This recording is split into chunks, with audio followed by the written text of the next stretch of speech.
Hey everyone. इस video में हम डिस्कस करने वाले हैं 2020 का चाइल्ड डेवलपमेंट एंड पेडागोजी का सॉल्यूशन। 2020 का सीटेट का पेपर रहेगा ये। उससे पहले हम 2014, 2015 और 2016 के कर चुके हैं। बाकी भी हम वन बाय वन सबका सॉल्यूशन करने वाले हैं 2011 से लेके 2023 तक। ठीक है, इससे आपको कहीं और देखने की ज़रूरत नहीं पड़ेगी। बिल्कुल अच्छे से आपको एक्सप्लेनेशन के साथ पहले सीडीपी का सॉल्यूशन करेंगे, उसके बाद जो पेडागोजी है अदर सब्जेक्ट्स की वो भी सॉल्यूशन आपको कराया जाएगा। ठीक है, तो स्टार्ट करते हैं। विच of the following belief is good for learning? अधिगम के लिए निम्न में से कौन सी धारणा उपयुक्त है? Failure is uncontrollable. अगर ये मान लिया जाए कि जो असफलता होती है वो होगी ही, मतलब अनियंत्रित है, तो ये तो कोई स्टेटमेंट नहीं हुई, तो फर्स्ट ऑप्शन रॉन्ग हो जाएगा। Ability is improvable. हाँ ठीक है, एबिलिटी को इम्प्रूव हम कर सकते हैं। Ability is fixed. देखो फिक्स्ड कुछ नहीं होता, वैसे भी जहाँ पे फिक्स्ड वर्ड दिख जाए वो हमेशा पेडागोजी में नेगेटिव वर्ड होता है, तो इसको भी काट दो। Efforts don't make any difference, ये भी गलत बात है। अगर एफर्ट्स करेंगे तो डिफरेंस पक्का आएगा। अब मान लें आपको सीटेट की तैयारी आप फर्स्ट टाइम कर रहे हो और आपको सीडीपी नहीं आती, नॉलेज नहीं है, लेकिन अगर आप एफर्ट्स करते हो, सीखते हो, वीडियोस देखते हो, प्रीवियस ईयर क्वेश्चंस भी सॉल्व करते हो, प्रैक्टिस करते हो, तो बहुत ज़्यादा सुधार आप में आने वाला है। और सीडीपी में तो सीटेट में कई बार 30 आउट ऑफ 30 मार्क्स भी आते हैं, क्योंकि ज़्यादा मुश्किल सीडीपी नहीं देखने को मिलती। जो प्रीवियस ईयर क्वेश्चंस होते हैं वहीं से उनके ऑप्शंस उठा के ही क्वेश्चन बनाए जाते हैं। बिल्कुल इजी फैक्ट बेस्ड पेडागोजी आती है। ठीक है, तो यहाँ से सेकेंड ऑप्शन सही हो जाएगा। Ability is improvable, second option is right है। नेक्स्ट है, निम्न में से कौन सी परिपाटी conceptual understanding among student is likely to improve in the setting which emphasise on? क्या है चीज़ है जो कंसेप्चुअल अंडरस्टैंडिंग पैदा करेगी बच्चों में? फर्स्ट है इंक्वायरी एंड डायलॉग। ठीक है, कॉम्पिटिशन्स, देखो पहले नेगेटिव सारे वर्ड छाड़ दो, कॉम्पिटिशन एक नेगेटिव वर्ड है, एलिमिनेट हो जाएगा। टेक्स्ट बुक भी, टेक्स्ट बुक सेंट्रिक पेडागोजी बिल्कुल नेगेटिव। फ्रीक्वेंट एग्जामिनेशंस भी नेगेटिव, तो फर्स्ट ऑप्शन ही सही है, इंक्वायरी एंड डायलॉग। वैसे भी ये पॉजिटिव वर्ड देते हैं हमेशा डायलॉग। ठीक है, तो यही होगा जो कंसेप्चुअल अंडरस्टैंडिंग पैदा करेंगे बच्चों में। ऐसी ही क्लास का निर्माण हमें करना है। नेक्स्ट है, it is difficult for children to learn when content is represented through multiple ways. ये तो ठीक बात है, हमें छांटना है कि कब डिफिकल्ट होगा बच्चों के लिए सीखना। ठीक है, तो फर्स्ट ऑप्शन तो सही है, मल्टीपल वेज में सीख अगर पढ़ाया जा रहा है तो बहुत अच्छी बात है, तो इसको एलिमिनेट कर दो, क्योंकि हमें डिफिकल्ट छांटना है, यानी नेगेटिव स्टेटमेंट हमें छांटनी है। Information is presented in disconnected chunks, गलत बात है। देर आर इंट्रिंसिकली मोटिवेटेड, अगर बच्चे अंदर से मोटिवेटेड है तो ये भी अच्छी बात है, लर्निंग अच्छी होगी। लर्निंग इज सोशली कंटेक्चुअलाइज, ये भी सही है, तो यहाँ से जो सेकंड ऑप्शन है वो ही सही हो जाएगा। अगर बच्चों के सामने डिसकनेक्टेड चंक्स हम रखेंगे तो उनके लिए समझना बहुत ज़्यादा मुश्किल हो जाएगा, और यही हमें बताना था। जो चंक्स प्रेजेंट कर सकते हैं वो हम सब गोल्स में डिवाइड कर सकते हैं किसी बड़े को, लेकिन डिसकनेक्टेड नहीं, कनेक्टेड ही होने चाहिए। डिसकनेक्ट कर देंगे तो उनके लिए समझना बहुत ज़्यादा मुश्किल हो जाएगा, इसलिए सेकंड ऑप्शन ही यहाँ राइट है। ठीक है, सूचना को हमेशा कनेक्टेड चंक्स में ही रिप्रेजेंट करना है, चाहे वो छोटे तौर पे करो चाहे बड़े तौर पे करो। नेक्स्ट है, best state of learning is, state of learning is no arousal no fear, high arousal high fear, low arousal high fear और मॉडरेट अराउजल नो फियर। देखो अराउजल मतलब उत्तेजना, किसी बच्चे को काम करने के लिए जो क्यूरियोसिटी होती है उसे बोलते हैं ये। सबसे पहले डर बिल्कुल नहीं होना चाहिए, तो जहाँ पे हाई फियर है वो ऑप्शन एलिमिनेट कर दो, हाई फियर गया, नो फियर होना चाहिए। उसके बाद फर्स्ट ऑप्शन में है नो अराउजल और फिर है मॉडरेट अराउजल, तो उत्तेजना तो ज़रूरी है, तो नो अराउजल तो नहीं आएगा ऑप्शन, फर्स्ट भी एलिमिनेट हो जाएगा। तो फोर्थ ऑप्शन यहाँ से सही है, मॉडरेट अराउजल नो फियर। ठीक है, संतुलित उत्तेजना होनी चाहिए जितनी चाहिए उस काम को करने के लिए, और भय बिल्कुल भी नहीं होना चाहिए। ठीक है, तो तभी लर्निंग टेक प्लेस करेगी, मतलब उसके अंदर उस काम को करने के लिए उत्तेजना होगी, सीखने के लिए वो उत्तेजित होगा, क्यूरियस होगा, तभी वो सीख पाएगा। तो मॉडरेट अराउजल और नो फियर आंसर सही है, fourth option. Constructivist view of learning suggest that children dash construction of their own knowledge. अधिगम का संरचनात्मक विचार यह सुझाव देता है कि ज्ञान की संरचना में जो बच्चे हैं, बच्चे पूर्ण रूप से पाठ्य पुस्तकों पर निर्भर रहते हैं, बिल्कुल नहीं। बच्चे की कोई भूमिका नहीं होती है भाई, सेंटर में तो बच्चे ही होते हैं। बच्चे पूर्ण रूप से वयस्कों पर निर्भर, बिल्कुल नहीं। बच्चे सक्रिय भूमिका निभाते हैं, yes, play an active role, children play an active role. ठीक है, अगर संरचनात्मक कक्षा है तो ऑब्वियस ही बात है कि बच्चे ही एक्टिव रोल उसमें प्ले करेंगे, एक्टिव होंगे। नेक्स्ट है, एक कार्य के दौरान साइना स्वयं से बात कर रही है, वह कार्य पर किसी प्रकार प्रगति कर सकती है। लेव वाइगोस्की के भाषा और चिंतन के बारे में दिए गए विचारों के अनुसार इस तरह का व्यक्तिगत वॉक प्राइवेट स्पीच क्या कहलाती है? देखो, खुद से बात कर रही है, यानी खुद प्राइवेट स्पीच क्यों यूज़ करते हैं बच्चे? लेव वाइगोस्की ने बताया है कि बच्चे खुद को गाइड करने के लिए, खुद को रेगुलेट करने के लिए खुद से ही बात करते हैं, उसे प्राइवेट स्पीच कहते हैं। तो यहाँ से साइको डिसऑर्डर बिल्कुल नहीं कह सकते, कॉग्निटिव इमैच्योरिटी नहीं, सेल्फ रेगुलेशन सही है, खुद को ही नियम बता रही है, खुद को ही वो गाइड कर रही है। ईगोसेंट्रिज्म नहीं है यहाँ पे, तो सेकंड ऑप्शन सही हो जाएगा, सेल्फ रेगुलेशन। ठीक है, 3 टाइप की स्पीच के बारे में बताया है लेव वाइगोस्की ने। नेक्स्ट है evaluation practices should aim at, मूल्यांकन पद्धतियों का क्या एम होना चाहिए? Identification of high achievers for prize distribution, मतलब ये छांटना कि कौन बच्चा अच्छा पढ़ रहा है ताकि उसे प्राइज दिया जाए, बिल्कुल नहीं। लेबलिंग नेगेटिव, सेग्रीगेशन बिल्कुल negative. Identify students needs and requirement, हाँ ये ठीक बात है कि विद्यार्थियों की ज़रूरतों और आवश्यकताओं की पहचान करना यही मूल्यांकन का उद्देश्य होता है, फोर्थ ऑप्शन सही है। Individual difference in development of children can be attributed to, बच्चों के विकास की व्यक्तिगत विभिन्नताओं को किस पर प्रतिरोपित किया जा सकता है? Interplay of heredity and environment, हाँ ये बहुत बार हम पढ़ चुके हैं। देखो ओनली ओनली नहीं आएगा, नीदर बिल्कुल इक्वल रेशो में हेरिडिटी और एनवायरनमेंट का जो इफेक्ट है वो बच्चे पे पड़ता है, इसलिए फर्स्ट ऑप्शन सही हो जाएगा। इंडिविजुअल डिफरेंसेस का यही कारण होता है। एक खेल क्रिया के दौरान चोट लगने पर रोहन रोने लगा। यह देखकर उसके पिता ने कहा, लड़कियों की तरह व्यवहार मत करो, लड़के रोते नहीं हैं। अच्छा, तो ये किस तरह का कथन है? प्रमोट्स जेंडर इक्वालिटी, इक्वालिटी को तो प्रमोट नहीं करता।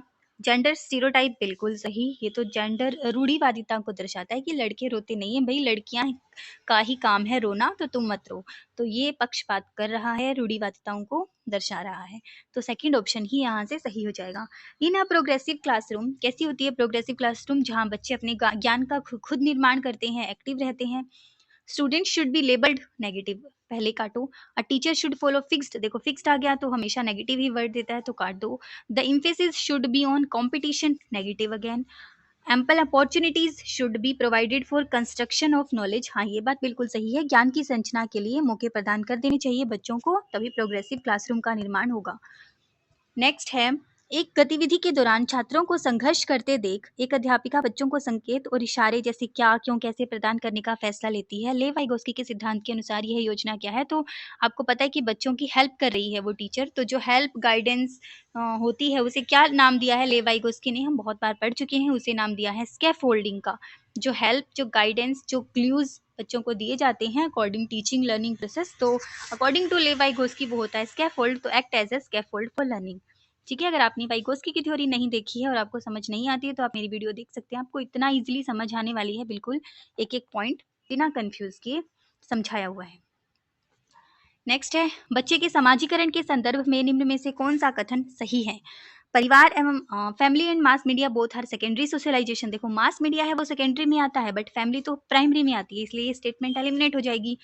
Student is a secondary socialisation, school is a secondary socialisation and family is primary, हाँ ये बात बिल्कुल ठीक है, यही ऑप्शन यहाँ से सही होगा। नेक्स्ट ऑप्शन देख लेते हैं, school is primary agent and peers are secondary socialisation agent, देखो पीयर्स जो आते हैं वो भी सेकेंडरी में आते हैं, लेकिन स्कूल भी हमेशा सेकेंडरी में ही आता है, तो ये भी कट जाएगा। पीयर्स आर प्राइमरी नहीं, फैमिली होती है प्राइमरी, तो सेकंड ऑप्शन ही यहाँ से सही है, स्कूल हमेशा सेकेंडरी होता है और जो फैमिली और नेबरहुड होता है वो हमेशा प्राइमरी होता है, सेकंड ऑप्शन सही हो जाएगा। Theory of multiple intelligence emphasise that, multiple intelligence theory किसने दी है? पहले तो ये देखना है हमें, ये दी है हार्वर्ड गार्डनर ने, जिसमें 8 टाइप की बुद्धि के बारे में उन्होंने बताया है अकॉर्डिंग टू एनसीईआरटी, कि हर बच्चे के अंदर अलग टाइप की बुद्धि होती है। There are no individual difference in intelligence, बिल्कुल गलत बात है, इंडिविजुअल डिफरेंस होते हैं। IQ can be measured only by, only आ गया तो वैसे ही गलत है। Intelligence in one domain and sure intelligence all other domain, एक आयाम में बुद्धिमत्ता अन्य सभी आयाम में नहीं निर्धारित नहीं करती, किसी के अंदर म्यूजिकल बुद्धि है तो किसी के अंदर मैथमेटिकल बुद्धि है, यही बताया गया है इस थ्योरी में, तो यहाँ से फोर्थ ऑप्शन सही हो जाएगा। There are several forms of intelligence. According to Lawrence Kohlberg theory, performing an act and doing something because other approves it represent state of morality, बिल्कुल स्टेटमेंट सही, क्वेश्चन उठ के आया है कि कौन, देखो 3 टाइप की दी है, फॉर्मल कन्वेंशनल कोई नहीं है, इन तीनों में से ही कोई होगा, क्योंकि सबसे पहले आता है प्री कन्वेंशनल, फिर आता है कन्वेंशनल, फिर आता है पोस्ट कन्वेंशनल, तो जब किसी कार्य को इसलिए करना है क्योंकि दूसरे इसे स्वीकार करते हैं, तो ये आता है कन्वेंशनल लेवल में, ठीक है? जो आपको अच्छे से पढ़ाया हुआ। अगर प्री कन्वेंशनल में वो बच्चे आते हैं जो रिवार्ड और पनिशमेंट पे काम करते हैं, उनको और कोई मतलब नहीं होता मोरालिटी से। अगर उनको रिवॉर्ड मिल रहा है, दैट मीन्स वो मोरालिटी को फॉलो करेंगे, नैतिक विकास को फॉलो करेंगे, नैतिकता को फॉलो करेंगे। और अगर उन्हें पनिशमेंट मिल रही है तो वो नहीं करेंगे, वो आता है प्री कन्वेंशनल में। कन्वेंशनल आते हैं गुड बॉय नाइस गर्ल, जिसमें बच्चे दूसरों की नज़रों में अच्छा दिखने के लिए ही नैतिकता को फॉलो करते हैं। तो थर्ड ऑप्शन कन्वेंशनल यहाँ से बिल्कुल राइट हो जाएगा, थर्ड ऑप्शन। उसके बाद है विच of the following statement is correct in context of development. Correct बताना है। तो डेवलपमेंट इज मल्टी डायमेंशनल, बिल्कुल सही बात है, यही करेक्ट है। Development has the same rate, नहीं, डिफरेंट रेट होता है हर बच्चे में। डेवलपमेंट ऑकर्स ओनली आ गया पहले का, तो डेवलपमेंट ओनली आ गया नेक्स्ट में, तो फर्स्ट ऑप्शन ही सही हो जाएगा, मल्टी डायमेंशनल होता है, बहुआयामी होता है। लेव Vygotsky socio culture perspective of learning emphasize importance of dash in the learning process। तो सोशो कल्चर थ्योरी में कल्चर का ही ऑब्वियसली ज़्यादा ध्यान दिया गया है, तो कल्चरल टूल ही यहाँ से आंसर हो जाएगा। सांस्कृतिक उपकरण इंपॉर्टेंट भूमिका निभाते हैं किसी बच्चे के डेवलपमेंट में, लेव वाइगोस्की के according. In this theory of cognitive development Jean पियाजे explain cognitive structures in terms of, मानसिक संरचनाओं को क्या नाम दिया है जीन पियाजे ने? स्कीमा कहा है, बहुत बार पढ़ चुके हैं, फर्स्ट ऑप्शन ही सही हो जाएगा, स्कीमा। उसके बाद है next, pre operational stage in Jean Piaget's theory of cognitive development characterise. Pre operational जो सेकेंड स्टेज है पियाजे की, 2 से लेकर 7 साल तक के बच्चों को, तो क्या आता है उसमें? Ability to conserve and seriate objects, बिल्कुल नहीं। कंजर्वेशन और सीरिएशन का जो सिद्धांत है वो डेवलप होता है कंक्रीट ऑपरेशनल स्टेज में, जो थर्ड, तो ये ऑप्शन कट जाएगा, प्री ऑपरेशनल का पूछा है। डेवलपमेंट ऑफ एब्स्ट्रैक्ट, ये आता है फॉर्मल ऑपरेशनल में। सेंट्रेशन इन थॉट हाइपोथेटिक डिडक्टिव, ये भी आता है फॉर्मल ऑपरेशन में, तो सेंट्रेशन इन थॉट ही सही आंसर है। सेंट्रेशन का मतलब होता है कि बच्चा हमेशा इस एज में खुद को ही सेंटर में रखता है, वो लगता है कि पूरी दुनिया उसी के इर्द गिर्द घूम रही है, जो काम हो रहा है वो उसी के अकॉर्डिंग हो रहा है, सब कुछ जैसा वो दुनिया को देख रहा है वैसी ही दुनिया है, तो सेंट्रेशन होता है प्री ऑपरेशनल स्टेज में, ठीक है? थर्ड ऑप्शन यहाँ से राइट हो जाएगा। अगर वीडियो अच्छी लग रही हो तो लाइक और सब्सक्राइब जरूर करना। नेक्स्ट है दिव्यांग, according to right of person with disabilities act 2016 which of the following term is appropriate to use. 2016 का जो नियम आया था आरपीडब्ल्यूडी एक्ट, उसमें जो बच्चों के लिए यूज किया गया था, दिव्यांग जन जो बच्चे होते हैं उनको बोला गया था स्टूडेंट विद फिजिकल डिसेबिलिटी, ये वर्ड यूज हुआ था, ना ही रिटार्डेड स्टूडेंट, ना ही हैंडीकैप्ड और ना ही क्रिपल्ड बॉडी, तो student with physical disability. Fourth option सही हो जाएगा। Sequence of development among children from birth to adolescence, तो बर्थ टू एडोलसेंस कैसे होता है, बिल्कुल अच्छे से हम पर। एब्स्ट्रैक्ट नहीं, एब्स्ट्रैक्ट तो फॉर्मल ऑपरेशन यानी लास्ट में आएगा, तो ये कट जाएगा। सेंसरी आएगा स्टार्टिंग में, फिर आएगा कंक्रीट और फिर आएगा एब्स्ट्रैक्ट, है ना? तो ये सेकंड ऑप्शन में ही है, इसमें भी एब्स्ट्रैक्ट है, इसमें भी कंक्रीट है, तो सेकंड ऑप्शन ही सही हो जाएगा। पहले सेंसरी, फिर कंक्रीट, फिर एब्स्ट्रैक्ट, ठीक है? उसके बाद है individual differences in a progressive classroom should be treated as. पता है हमें कि हर बच्चे में कोई ना कोई डिफरेंस होता है, तो उसको कैसे ट्रीट करना चाहिए? Important for planning of teaching learning process, हाँ ठीक है। हिंड्रेंस, हिंड्रेंस बिल्कुल नहीं है। फेलियर, फेलियर भी नहीं है। Criteria for making ability based groups, ability based group banana negative point है, कभी भी सेग्रीगेट नहीं करना बच्चों को, तो फर्स्ट ऑप्शन ही सही हो जाएगा। अध्यापन अधिगम प्रक्रिया की परियोजना के लिए महत्वपूर्ण है इंडिविजुअल डिफरेंसेस, ठीक है? टीचिंग लर्निंग प्रोसेस में ये बाधा नहीं पहुंचाता, ये एक संसाधन होता है, फर्स्ट ऑप्शन सही हो जाएगा। नेक्स्ट है in an inclusive classroom emphasis should be on, dash पर जोर होना चाहिए एक समावेशी कक्षा में। Providing opportunities aiming at maximising potential of individual children, ये बात तो सही है कि हर बच्चे के सामर्थ्य को अधिकतम करने के लिए अवसर प्रदान करना। परफॉर्मेंस ओरिएंटेड गोल्स, बिल्कुल नहीं, नेगेटिव पॉइंट। अनडिफ्रेंशिएटेड इंस्ट्रक्शन, मतलब समरूपी निर्देशों, नहीं।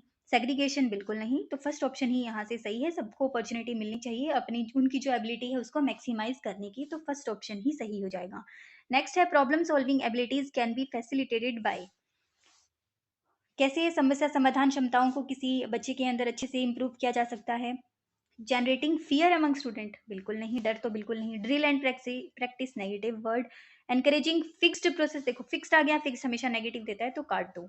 एनकरेजिंग यूज ऑफ एनालॉजीज, हाँ यहाँ से यही ऑप्शन सही है कि समरूपों के इस्तेमाल को बढ़ावा देकर जो जिस भी सब्जेक्ट या जिस भी टॉपिक पे काम कर रहे हैं उसकी जो एनालॉजी होती है, जो तरीके होते हैं, उसको एनकरेज करके, फोर्थ ऑप्शन ही सही है।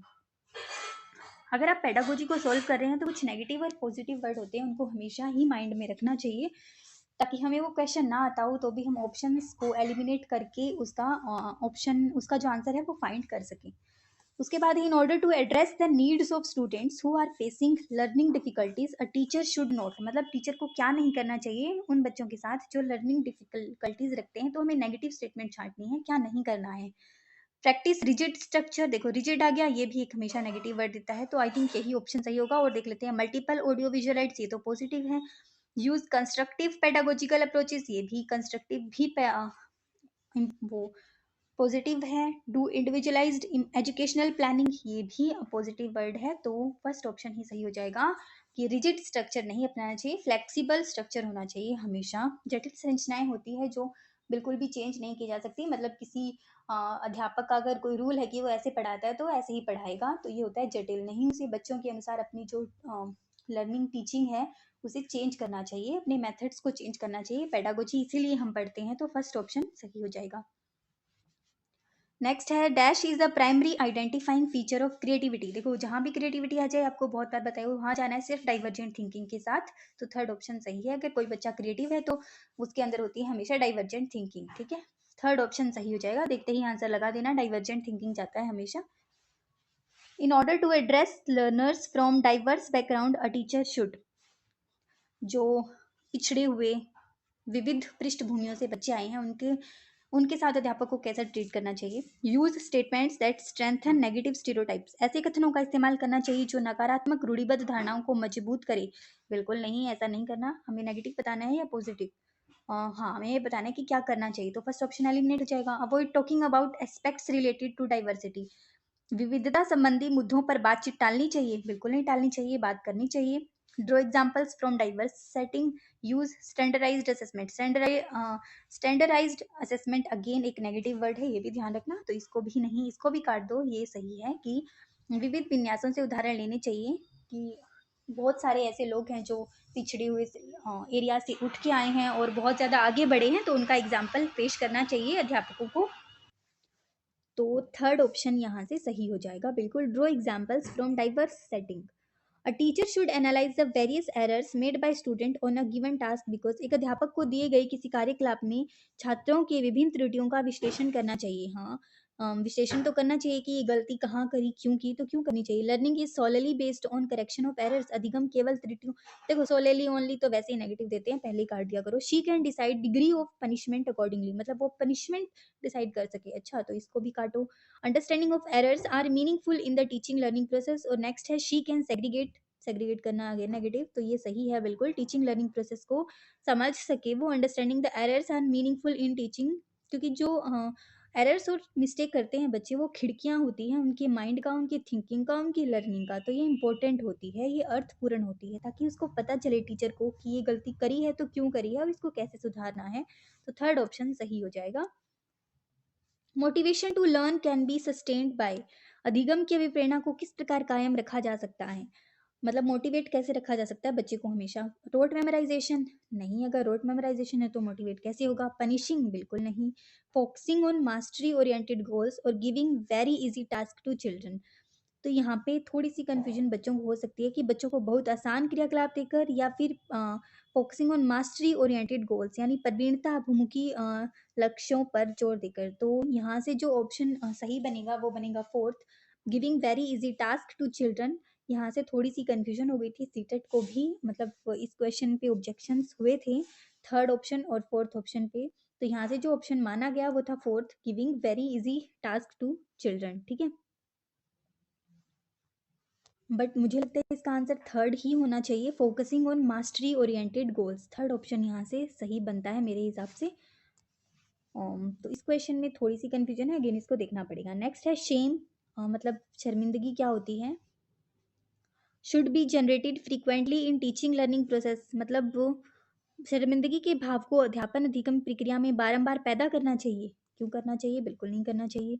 Has no relation to cognition, can have negative impact on cognition, is very effective to motivate the children to learn, तो यहाँ से थर्ड ऑप्शन सही है, can have negative impact on cognition, जो शर्मिंदगी है वो कॉग्निशन में नेगेटिव इम्पैक्ट डाल सकती है, ठीक है, नो रिलेशन कॉग्निशन नहीं, बिल्कुल अगर शर्म कर रहा है, मतलब कोई बच्चा है जैसे कई बार क्लास में होते हैं, टीचर कुछ पढ़ा रहा है लेकिन उसके मन में कोई डाउट आ रहा है लेकिन वो पूछ नहीं रहा, शर्म हिचकिचा रहा है, शर्म कर रहा है, वो नहीं पूछ रहा, तो ये उसको इफेक्ट डालेगी बिल्कुल नेगेटिव वे में, तो थर्ड ऑप्शन ही यहाँ से सही हो जाएगा। नेक्स्ट है विच of the following is most effective mode of teaching learning. Imitation and repetition, बिल्कुल नहीं, मतलब टीचिंग लर्निंग में सबसे ज़्यादा इफेक्टिव क्या है? रोट मेमोराइजेशन, हो अगेन आ गया काटो। Exploration of relationships between concept, हाँ ठीक बात है। ऑब्जर्वेशन विदाउट एनालिसिस, ये भी गलत है, बिना विश्लेषण के अवलोकन करना, तो थर्ड ऑप्शन ही सही हो जाएगा। संकल्पनाओं के बीच संबंध खोजना, exploration of relationship between concept, अगर कंसेप्ट के बीच में रिलेशनशिप मतलब अगर आप मल्टीप्लिकेशन सीख रहे हो तो आपको एडिशन सीखना पड़ेगा, इन दोनों के बीच में रिलेशन को समझना पड़ेगा, तभी आपकी टीचिंग लर्निंग इफेक्टिव बनेगी, तो यहाँ से थर्ड ऑप्शन सही हो जाएगा। ठीक है, तो ये 30 क्वेश्चन थे 2020 के। अच्छी लगे वीडियो तो लाइक ज़रूर करना। मिलते हैं नेक्स्ट वीडियो में नेक्स्ट पेपर के साथ।